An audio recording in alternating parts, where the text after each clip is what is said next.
Katika pita zangu mitandaoni nimekutana na clip moja ya mshikaji mmoja hivi anasema kwamba sababu ya Diamond kuto kuendelea kumpa msaada mkubwa Fella inatokana na mkewe.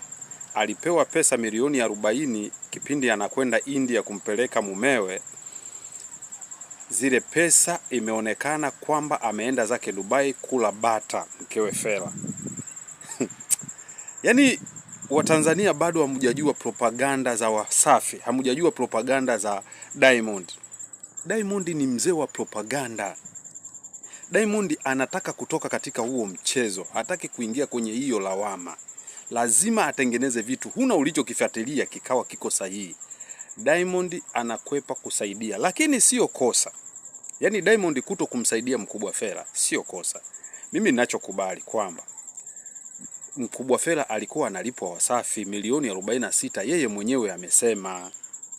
Lakini haitoshi, mkubwa Fella yeye mwenyewe klipu zake zipo mitandaoni, anasema katika meneja mkubwa Tanzania namba 1 ni yeye. Hata Juksi amemjenga yeye katika watoto, katika wasanii 100 sijui na 30 sijui 110 na ngapi, wasanii 37 wanafanya vizuri, sio Diamond peke yake. Sasa kwa nini hawa wote wasimsaidie? Swali lipo hapo. Wewe uliwatengeneza katika watu 137 ndio wanayefanya vizuri. Kina nani? Manake wasanii wenyewe wote wa Bongo kawatengeneza yeye. Kweli? Manake P-Funk Majani hana msanii aliyemtengeneza.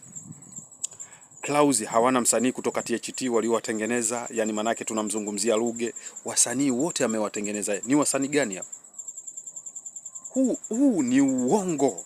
Na kama uliwatengeneza hawa, uliwatengeneza kwa faida yako, sio kwa faida yao. Manake hukuwaweka katika njia za kufaidika wao. Uliwanyonya, na ndio maana waliotoka ni wadogo, au wanayeendelea ni wadogo tena kwa ubishi. Sasa ndio maana tunasema hivi, mkubwa Fella anachokula alikipanda. Yani alichopanda ndio anachokivuna sasa. Sasa jamani, mnahangaika nini? Nini kinawaumiza kichwa? Fella haya ni matunda yake yeye mwenyewe ambaye aliyatengeneza, kwa sababu alivimba. Alikuwa anajinadi mbele ya waandishi wa habari, yeye ndo bigi hapa Tanzania. Unafikiri vile vitu alivyokuwa anaviongea hata hao wenzie walikuwa wanafurahika? Hebu sema wewe, tukutane kwenye comment kwamba je, hiki alichokuwa anakiongea kwamba yeye ndo meneja namba 1 aliyekuwa anawatengeneza wasanii, hilo ni kweli? Fella wasanii 100 na amewatengeneza kina nani?